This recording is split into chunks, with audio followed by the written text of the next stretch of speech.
In the wake of increasing globalization, we have become increasingly conscious not only of what we buy, but also how the goods and services we buy have been produced. We may or may not understand our social responsibility, but some architects really take care of it. Hello, I'm Aparna Singhal. Today I'll talk about the architecture which is made being conscious about the social responsibility. Social responsibility is a shift from individualism to taking a broader perspective about what is good for the wider community and environment in the long term.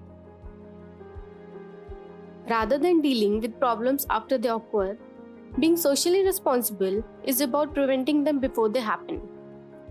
The recent shift towards green architecture is a positive step, with architects embracing traditional building techniques that are low impact on the environment and combining them with modern ideas.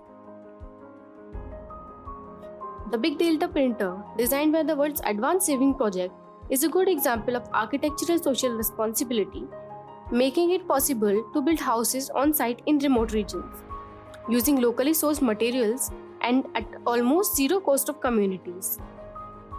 It draws on ancient mud bricks housing in a modern setting using cutting-edge technology. Another recent shift that reflects architectural social responsibility is the use of bamboo in housing construction and interiors. As one of the fastest growing plants in the world, it is far more sustainable than timber as a building material.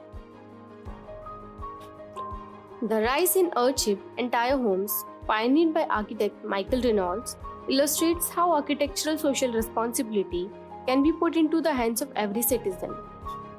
An Earthship is a brand of passive solar earth shelter that is made of both natural and upcycled materials such as earth-packed tires. Green buildings have been built from sustainable design, also known as eco-design. The World Green Building Council defines green building as a building that in its design, construction and operation reduces or eliminates negative impacts and creates positive impacts on our climate and natural environment. A 2016 study by the Harvard School of Public Health and the State University of New York Upstate Medical University found that those working in green certified buildings had 26% higher cognitive function test score than those in similarly high performing buildings that were not green certified. This can help you reduce operational cost and carbon footprints while increasing your cost savings.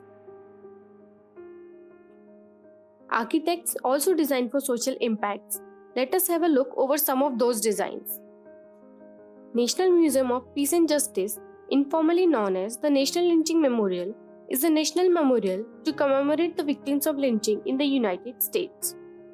Founded by the non-profit Equal Justice Initiative, the memorial includes 805 hanging steel rectangles with the names of representing each of the countries in United States where a documented lynching took place. The Legacy Museum, a museum that displays and interprets the history of slavery and racism in America. One of its displays is a collection of soil from lynching sites across the United States. This exhibit expresses the vast effect of slavery, lynchings, and black operations across state lines. 9/11 Memorial by Michael Erard and Peter Walker. The two sunken fountains designed by the architects occupy the exact footprints of the Twin Towers, which were destroyed in bombing at World Trade Center in 1993. These fountains have the name of victims inscribed on two bronze plaques around the perimeter. According to the architect Michael Erard, the pool represents absence made visible. Although water flows into the voids, they can never be filled. The sound of cascading water makes the pool a place of tranquility and contemplation, separate from the bustling noise of the city. Architectural shift towards social design proves its responsiveness not only towards the society but also the environment. Thank you.